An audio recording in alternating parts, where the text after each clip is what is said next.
द्वारा स्वयं ही यहाँ पर बहुत विस्तार से बताया गया, जिनको आज प्रोफेसर यशवंतराव केलकर पुरस्कार से सम्मानित किया गया, ऐसे श्री श्रीकृष्ण पांडे जी, राष्ट्रीय महामंत्री डॉक्टर बीरेन्द्र सिंह सोलंकी जी, और जिन्होंने यहाँ पर बहुत विस्तार से और कम शब्दों में गागर में सागर भरने का काम किया, डॉक्टर छगन भाई पटेल जी, श्री विवेक पुजारी जी, और आज की इस समारोह की संचालिका बहन कुमारी कंचन पवार जी, यहाँ पर उपस्थित अखिल भारतीय विद्यार्थी परिषद के राष्ट्रीय संगठन मंत्री आशीष चौहान जी, सह संगठन मंत्री एस बालकृष्ण जी, गोविंद नायक जी, देवदत्त जोशी जी, और आज हमारे बीच में बड़े सौभाग्य से जिन्होंने लंबे समय तक विद्यार्थी परिषद में काम किया है, कार्यकर्ता के नाते, संगठन मंत्री के नाते संगठन को गति देने का काम किया, भी भारतीय जनता पार्टी के राष्ट्रीय महामंत्री आदरणीय विनोद तावड़े जी, और उन्हीं के साथ पूर्व में महाराष्ट्र में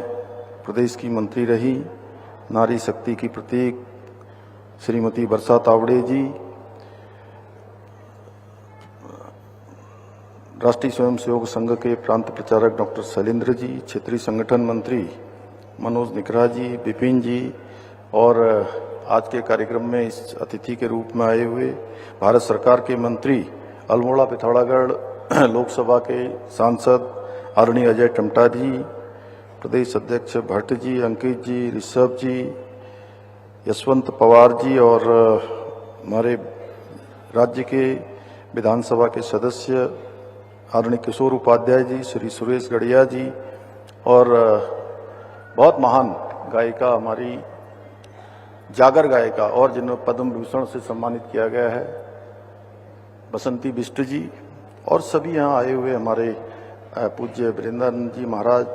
देवेंद्र भसीन जी, और सभी आए हुए अतिथिगण। और आज पूरे देश भर से यहाँ पर देहरादून में पधारी हमारी अखिल भारतीय विद्यार्थी परिषद की तरुणाई, मैं आप सभी का, हमारे सभी मीडिया के मित्र, मैं आप सबका देवभूमि उत्तराखंड के मुख्य सेवक के रूप में 71वें अधिवेशन में देश भर से पधारे सभी अपने विद्यार्थी परिषद के सभी कार्यकर्ता भाई बहनों का मैं हृदय से स्वागत करता हूं, आप सबका अभिनंदन करता हूं। साथ ही मैं आज इस अवसर पर प्रोफेसर यशवंतराव केलकर पुरस्कार से सम्मानित होने वाले श्री श्रीकृष्ण पांडे जी को बहुत बधाई देता हूं, बहुत शुभकामनाएं देता हूं, और सच में उनके द्वारा अनेक काम जो आज समाज में किए जा रहे हैं, उनकी जितनी प्रशंसा की जाए वो कम है। चाहे वो बाल भिक्षावृत्ति निर्मूलन हो, मनोरोगियों की सेवा हो, कारागार बंदियों के पुनर्वास की दिशा में किया जाने वाला कार्य हो, और ये सच में हमारे लिए समाज में उत्तरदायित्व का एक उत्कृष्ट उदाहरण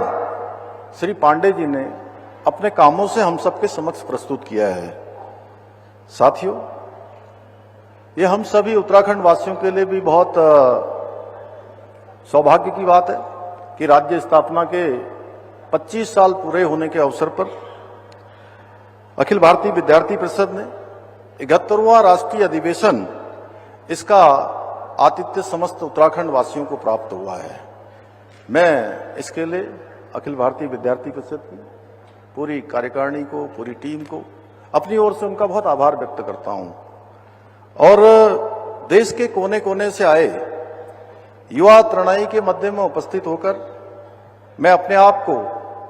सच में बहुत अत्यंत गौरवान्वित महसूस कर रहा हूं कि आप सभी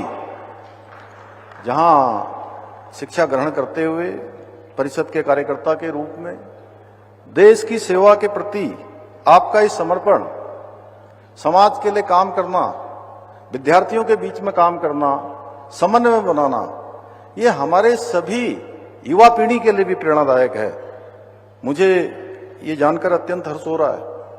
कि इस राष्ट्रीय अधिवेशन में देश के विभिन्न राज्यों के साथ साथ हमारे पड़ोसी देश नेपाल से भी परिषद के कार्यकर्ता के रूप में अनेक हमारे कार्यकर्ता इसमें सम्मिलित हो रहे हैं। और मैं कल देख रहा था कि वैसे तो जब से यहाँ राष्ट्रीय अधिवेशन की तैयारी प्रारंभ हुई तब से ही मन में मुझे भी अपने विद्यार्थी परिषद के समय के किए हुए जो कार्यकर्ता के रूप में, जो परिषद के कार्यकर्ता के रूप में समाज में छात्र जीवन में जो काम किया वो सब स्मरण में आया। लेकिन जब यहाँ विद्यार्थी परिषद का अधिवेशन की तैयारियां प्रारंभ हुई और मनोज जी और एक मैं बीच में आशीष जी ने यहाँ पर पूरी टीम के साथ यहाँ पर बैठक करी तैयारियों के लिए, मुझे उसमें भी जाने का सौभाग्य प्राप्त हुआ। तो सच में अपने आप में मेरे लिए बहुत एक अलग प्रकार का स्मरण था जिसको शब्दों में कह पाना कठिन था। और मैं कल शाम को देख रहा था जब मैं पूरे देश भर के कार्यकर्ता, देश भर के हमारे विद्यार्थी, कोई नॉर्थ ईस्ट से है, कोई तमिलनाडु से है, कोई समुद्र तटों से है, कोई राजस्थान से है, कोई मरुस्थल से है, कोई मध्य क्षेत्र से आया है। और बिहार वालों का तो कहना ही क्या, उन्होंने तो वहां पहुंचते ही जो है, और संयोग से हमारे आज के अधिवेशन में जो यहाँ अतिथि के रूप में सम्मिलित हुए हैं आदरणीय विनोद तावड़े जी, उन्होंने बिहार को बहुत नजदीक से इस बार देखा है। वो पूरे बिहार के प्रभारी के नाते उन्होंने पूरे बिहार के हुए चुनाव जो संपन्न हुए हैं उसका वहां पर संचालन भी किया। सच में इस अधिवेशन में देखने को जो मिलता है वो विचारों की एकता, राष्ट्र भाव की शक्ति से हम सबको एक सूत्र में पिरो कर रखने का काम कोई संगठन करता है इस प्रकार से छात्रों के बीच में, तो अखिल भारतीय विद्यार्थी परिषद करता है।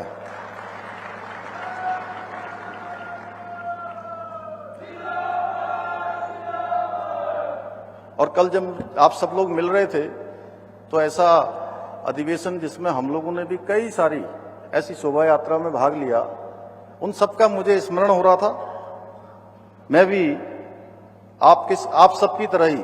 विद्यार्थी परिषद के कार्यकर्ताओं के बीच में रहकर, विद्यार्थियों के बीच में रहकर, छात्रों के बीच में रहकर विद्यार्थी परिषद और विद्यार्थियों के लिए जो विद्यार्थी परिषद की सोच थी उसको विद्यार्थियों के बीच में ले जाने का काम उनके बीच में सक्रियता से करता रहा हूं। और उन अनुभवों ने न केवल सच में बहुत कुछ सीखने का जो अवसर है, आज जो मैं प्रदेश के अंदर, समाज के अंदर, राजनीतिक क्षेत्र में, सामाजिक क्षेत्र में योगदान दे पा रहा हूं, तो उसमें एक बहुत बड़ा अगर किसी का प्रभाव मेरे अंदर है तो विद्यार्थी परिषद के कार्यकर्ता के रूप में काम करने का अनुभव है। और आज भी जो मूल्य और आदर्श मेरे जीवन की आदर्शशिला की तरह हैं, जो मुझे प्रतिदिन अनुशासन के साथ साथ सेवा पथ पर बढ़ने के लिए प्रेरित करते हैं, वो अखिल भारतीय विद्यार्थी परिषद ही है जिस संगठन ने सच में सबसे पहले हमें समाज के बीच में काम कैसे किया जाता है ये शिक्षा देने का काम किया, संस्कार देने के काम किए। अखिल भारतीय विद्यार्थी परिषद का ये राष्ट्रीय अधिवेशन कोई एक सामान्य अधिवेशन नहीं है, बल्कि राष्ट्र निर्माण का एक पवित्र यज्ञ है। और इस पवित्र यज्ञ के प्रति समर्पित हमारे पूरे देश भर के आए हुए युवाओं का एक महासंगम है। मुझे पूरा विश्वास है कि इस मंच से निकलने वाले विचार, संकल्प राष्ट्र निर्माण की दिशा में मील का पत्थर साबित होंगे और देश के विकास और सामाजिक प्रगति को नई दिशा देने में बहुत महत्वपूर्ण भूमिका निभाएंगे। साथियों, ये वर्ष हमारे मातृ संगठन राष्ट्रीय स्वयंसेवक संघ की स्थापना का ये शताब्दी वर्ष भी है। और राष्ट्रीय स्वयंसेवक संघ ने 100 वर्षों की जो तपोमय यात्रा है उसके माध्यम से भारत में सांस्कृतिक पुनर्जागरण, सामाजिक समरसता, राष्ट्र गौरव और राष्ट्रनिष्ठ सेवा की ऐसी दिव्य धारा प्रभावित की जिसने देश के कोने कोने में राष्ट्रीय चेतना की अखंड ज्योति को प्रज्वलित करने का काम किया है। और संघ की दिव्य धारा से ही 1949 में अखिल भारतीय विद्यार्थी परिषद का निर्माण हुआ, अखिल भारतीय विद्यार्थी परिषद की स्थापना हुई। और स्वतंत्र भारत के इतिहास में जब देश एक नए युग की ओर बढ़ रहा था, ऐसे समय में राष्ट्र निर्माण, समाज सुधार और सांस्कृतिक जागरण के लिए संगठित, जागरूक, संस्कार और राष्ट्रवादी जो उस समय छात्र शक्ति की आवश्यकता थी, छात्रों के बीच में एक ऐसे संगठन की आवश्यकता थी जो छात्रों के बीच में जाकर राष्ट्र भावनाओं को प्रथम मानकर काम करने वाले, छात्रों को देश सेवा के लिए प्रेरित करे, देश के लिए कुछ काम करने के लिए प्रेरित करे। इसी को ध्यान में रखते हुए परम पूज्य गुरु जी ने उस समय कुछ स्वयंसेवकों के साथ समर्पित युवाओं और शिक्षकों को विद्यार्थी परिषद की आधारशिला रखने की जिम्मेदारी सौंपी। और श्रद्धेय बलराव माधोक जी, प्रोफेसर यशवंतराव केलकर जी, ज्ञानशील एकता के त्रिदेव सिद्धांत को अपनाकर विद्यार्थी परिषद को एक संगठित, राष्ट्रवादी, चरित्रवान छात्र शक्ति के रूप में स्थापित करने में अपनी बहुत महत्वपूर्ण भूमिका निभाई। और उस समय एक पौधे के रूप में रोपा गया ये छोटा सा पौधा आज दुनिया का सबसे बड़ा विद्यार्थियों का संगठन बन गया है। साथियों, अखिल भारतीय विद्यार्थी परिषद एक ऐसा संगठन है जिसने 7 दशक से भी अधिक समय तक राष्ट्र व्यक्ति निर्माण से राष्ट्र निर्माण का कार्य अनवरत रूप से आगे बढ़ाया है। और विद्यार्थी परिषद केवल छात्र मुद्दों तक ही सीमित नहीं रहा है। जब जब समाज को, देश को जैसी आवश्यकता हुई है, उस आवश्यकता के अनुसार विद्यार्थी परिषद ने देश और समाज के सामने आने वाली हर चुनौती को अपनी चुनौती मानकर मैदान में उतरकर उन चुनौतियों का सामना किया है, उन चुनौतियों पर काम करने का काम किया है।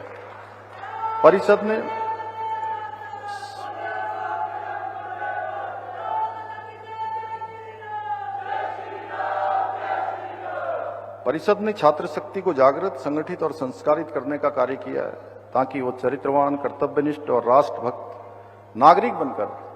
देश की उन्नति में अपना योगदान दें। विद्यार्थी परिषद ने युवा पीढ़ी को सदैव राष्ट्र प्रथम की भावना को उनके अंदर पूरी तरह से रोपित करने का काम किया है। देश के प्रत्येक कोने में आज शिक्षा के मंदिरों से लेकर देश की सीमाओं तक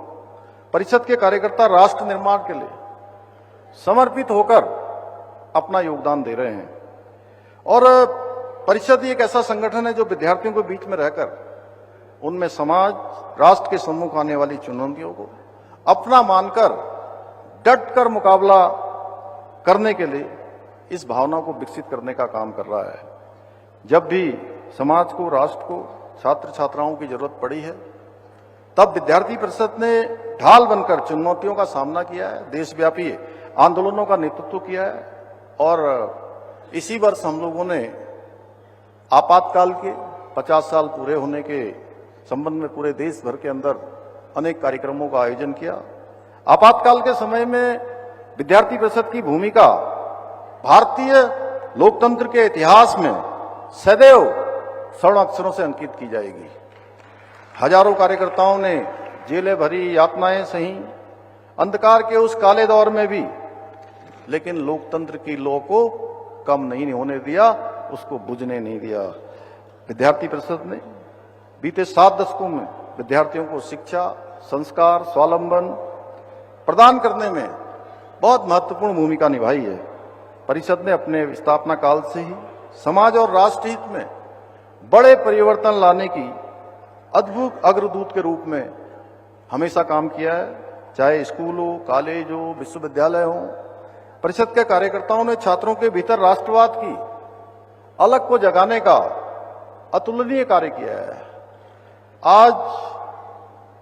हम पहले पूर्वोत्तर के कुछ राज्यों में जाते थे, मैं भी पूर्वोत्तर के राज्यों में जाने का मुझे अवसर मिला है, तो वहां पर भारत माता के नारे जितनी जोर से आज लगते हैं उसमें बहुत न्यूनता होती थी। अगर आज पूरे देश के अंदर भारत माता के जय का नारा देने का काम और प्रत्येक विद्यार्थी के होंठों पर कोई कार्यक्रम शुरू होता है तो वो जयकार, भारत माता की जय का नारा देने का काम भी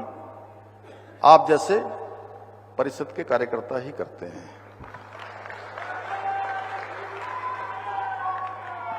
और विश्व में कोई ऐसा संगठन नहीं है, विश्व में कोई ऐसा संगठन नहीं है जिसके पास युवाओं की इतनी बड़ी टीम हो जितनी परिषद के पास है। इसलिए साथियों अब हमें अपनी इस शक्ति को भारत के निर्माण में लगाना है, विकसित भारत के संकल्प को सिद्धि तक पहुंचाने में लगाना है। साथियों, आज भारत की युवा शक्ति हमारे राष्ट्र की सबसे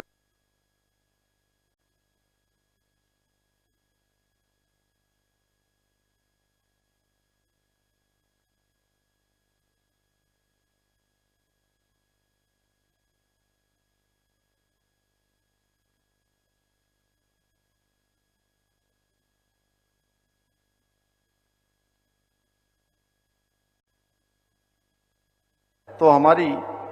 युवा शक्ति है जो हमारी सबसे बड़ी पूंजी है, जो अपने प्रतिभा से, अपने संकल्प के बल पर सशक्त, समृद्ध और आत्मनिर्भर भारत के स्वप्न को साकार करने की क्षमता रखती है। यदि इस ऊर्जा को सही दिशा में लगाया जाए, सही मार्गदर्शन किया जाए, तो हमारा देश न केवल एक आर्थिक महाशक्ति के रूप में उभरेगा, बल्कि फिर से जो हम बार बार कहते हैं, भारत विश्व गुरु था, भारत सोने की चिड़िया था, भारत फिर से विश्व गुरु बन जाएगा। उस मार्ग पर भारत आगे बढ़ चुका है। और स्वामी विवेकानंद जी ने कहा था कि युवा शक्ति ऊर्जा के असीम सागर के समान है। युवाओं के अंतर अनंत ऊर्जा है और उनकी जो क्षमता है वो अनंत है। मेरा मानना है इस ऊर्जा को सही दिशा में उपयोग करके ही हम एक भारत श्रेष्ठ भारत के सपने को साकार कर सकते हैं। साथियों, आज आदरणीय प्रधानमंत्री जी के नेतृत्व में, श्री नरेंद्र मोदी जी के नेतृत्व में एक कर्मशील नेतृत्व, एक विजनरी दूरदर्शी नेतृत्व, युवा शक्ति को राष्ट्र शक्ति मानकर विकसित और आत्मनिर्भर भारत के निर्माण की दिशा में निरंतर कार्य किया जा रहा है। आज startup India, skill India, digital India, make in India, fit India और नई शिक्षा नीति जैसी अनेक योजनाओं के माध्यम से युवाओं को उनकी प्रतिभा की क्षमता के अनुसार अवसर प्रदान किए जा रहे हैं। और आदरणीय प्रधानमंत्री जी के मार्गदर्शन और सहयोग से हमारी सरकार भी राज्य में युवा शक्ति को प्राथमिकता देते हुए पूर्ण प्रतिबद्धता के साथ निरंतर कार्य कर रही है। हमने राज्य के अंदर अनेक ऐसे निर्णय लिए हैं जो देश के आजाद होने के बाद देश के लोग जिसकी प्रतीक्षा करते थे। हमने सबसे पहले ये गौरव देवभूमि उत्तराखंड को प्राप्त हो गया कि यहाँ राज्य के अंदर निवास करने वाले सभी लोगों के लिए, चाहे वो किसी पंथ का हो, किसी वर्ग का हो, सबके लिए हमने एक समान कानून, समान नागरिक संहिता का कानून उत्तराखंड के अंदर लागू कर दिया है। इसके साथ ही हमने देश का सबसे कठोर नकल विरोधी कानून भी यहाँ लागू किया है। उसका परिणाम हुआ है पिछले 4.5 वर्षों में 26,500 से भी अधिक नौजवान युवाओं को सरकारी नौकरियां प्राप्त करने में सफलता प्राप्त हुई है। एक में भी, किसी में भी कोई नकल का मामला नहीं आया, सब पारदर्शिता के साथ संपन्न हुई है। इसके अतिरिक्त हमने बहुत सारे निर्णय लिए हैं जो हमारा विचार है, हमारा संकल्प है। और विद्यार्थी परिषद के समय से जिन बातों को हम लोग सुनते आए, जिनको मन में हमारे घर कर गया, अंदर घुस गया, जो प्रशिक्षण, शिक्षा, संस्कार मिला, उसको आगे बढ़ाते हुए कि देवभूमि का देवत्व बना रहे, उसके लिए हमने यहाँ पर अतिक्रमण हटाने का अभियान हो, धर्मांतरण रोकने का अभियान हो या दंगा रोकने का कानून हो, ये सारे ही कानून हमने बनाया है। अभी हाल ही में हमने शिक्षा के क्षेत्र में एक नया कानून लाकर मदरसा बोर्ड को भी पूरी तरह से यहाँ समाप्त करने का निर्णय लिया है। हमने लैंड जिहादियों से यहाँ की सरकारी भूमि को मुक्त करवाते हुए 10,000 एकड़ से भी अधिक सरकारी जमीनों को हमने लैंड जिहादियों के पंजे से मुक्त कराया है। भाइयों बहनों, अभी आज प्रधानमंत्री जी ने अपने मन की बात में भी हमारे राज्य के अंदर जो विंटर टूरिज्म हमने शुरू किया है, शीतकालीन यात्रा, उसका भी उन्होंने आज की मन की बात में उन्होंने उल्लेख किया है कि, और मैं प्रधानमंत्री जी का धन्यवाद इस बात के लिए करता हूं कि पिछले वर्ष हमने शीतकालीन यात्रा यहां प्रारंभ की थी और उस शीतकालीन यात्रा एक हमारा नवाचार था। मैं देख रहा हूं, मैंने कुछ मीडिया रिपोर्ट्स और वीडियो में देखा कि देश के विभिन्न क्षेत्रों से आए हुए हमारे विद्यार्थी इस बात का अफसोस जताते दिखे कि अधिवेशन के समय पवित्र चार धामों के कपाट बंद रहते हैं। ये सच है, जब हमारा अधिवेशन आयोजित हो रहा है उस समय चारों धामों के कपाट शीतकाल के लिए बंद हो जाते हैं। इस कारण यहाँ पर पहले से ही यहाँ पर प्रदर्शनी के माध्यम से चार धामों के दर्शन की व्यवस्था की गई है। लेकिन साथियों, आप लोग चार धाम की शीतकालीन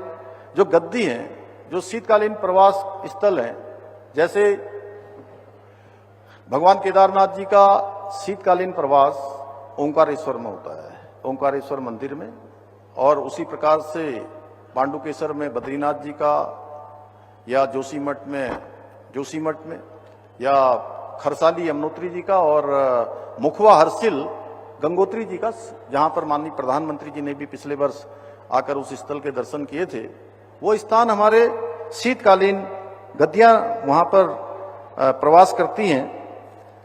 और जहां जहां ये विराजमान होती हैं शीतकालीन में, वहां की यात्रा भी उतनी ही पुण्य प्रदान करने वाली होती है, उतनी ही पवित्र होती है। इसलिए हमने शीतकालीन यात्रा की शुरुआत की है ताकि शीतकाल के समय में भी उत्तराखंड की इस आध्यात्मिक जो यात्रा होती है, अध्यात्म का एक स्वरूप है, उसका आप सब आनंद ले सकें। देशवासियों के लिए हमने शीतकालीन यात्रा प्रारंभ की है। इसलिए आज प्रधानमंत्री जी ने जो मन की बात था उसमें अनेक देशों में, जैसे उन्होंने देशों का जिक्र किया है कि winter festival, skiing, family snow park जैसे अनुभवों को अपनी पहचान बनाया है। और इन दिनों उत्तराखंड का भी जो ये विंटर टूरिज्म है, ये लोगों को बहुत आकर्षित कर रहा है। जैसे आदि कैलाश की यात्रा, ये लगभग 17,000 फुट की ऊंचाई पर होने वाली यात्रा है और आज से 3 साल पहले तक कुल 2,000 पर्यटक यहाँ पर आते थे। बहुत कठिन होता है, कई बार चार धाम यात्रा की आप लोग बात सुनते होंगे कि आज यहाँ आपदा आ गई, यहाँ लैंडस्लाइड हो गया, यहाँ पर लोग फंस गए हैं। लेकिन मैं आप सबको बताना चाहता हूँ, क्योंकि सोलंकी जी इतना बड़ा ये मंच है हमारा कि पूरे देश भर की पूरी तरुणाई यहाँ है और यहाँ का अर्थ है कि पूरे देश के अंदर जाना। उसके बावजूद भी हम लोग प्रयास करते हैं कि उस यात्रा को अच्छा बनाएं, लोगों के लिए सुरक्षित बनाएं और आसान बनाएं। लेकिन फिर भी बहुत कुछ करते हुए भी कई बार कई भौगोलिक परेशानी है, मौसम की परेशानी है, हर वर्ष हमको किसी न किसी रूप में इन परेशानियों का सामना करना पड़ता है। लेकिन फिर भी इस वर्ष भी 3 महीने तक लगातार आपदा होने के बाद 51 लाख से अधिक श्रद्धालुओं ने इन चारों धामों के हमारे यहाँ दर्शन किए हैं। और अभी आदि कैलाश में राज्य की पहली एल्टीट्यूड मैराथन रन का भी आयोजन किया गया, जो कि 60 किलोमीटर लंबी आदि कैलाश रन कड़कड़ाती सर्दी में सुबह 5 बजे शुरू हुआ था। आप लोग जाएंगे तो आज के मन का बात का प्रधानमंत्री जी का जो कार्यक्रम है उसमें देखेंगे तो उन्होंने विस्तार से उसका उल्लेख किया है। मेरे युवा साथियों, मैं अंत में यही कहना चाहता हूं कि युवा देश का भविष्य हैं, लेकिन मैं कहता हूं आप देश का भविष्य भी हैं और वर्तमान भी आप ही हैं, क्योंकि आप ही वर्तमान को दिशा देने का काम और सामर्थ्य देने का काम और भविष्य को आकार देने की क्षमता आप सब में है। इसलिए हमारी सरकार युवाओं को राष्ट्र निर्माण की धुरी मानते हुए उनके समग्र विकास और उन्नति के लिए पूरी प्रतिबद्ध होकर निरंतर कार्य कर रही है। मुझे पूरा विश्वास है आप सभी युवा साथी देश की प्रगति और समृद्धि में अपनी पूरी निष्ठा के साथ, पूरे समर्पण के साथ अपना योगदान इसी प्रकार देते रहेंगे और भारत को आत्मनिर्भर और विकसित राष्ट्र बनाने के आदरणीय प्रधानमंत्री जी के विकल्प रहित संकल्प को पूरा करने के लक्ष्य में भागीदार होकर इस यात्रा के सहयोगी बनेंगे, सहयात्री बनेंगे। इसी विश्वास के साथ पुनः आप सभी को एक बार फिर से मैं अपनी शुभकामनाएं देते हुए आप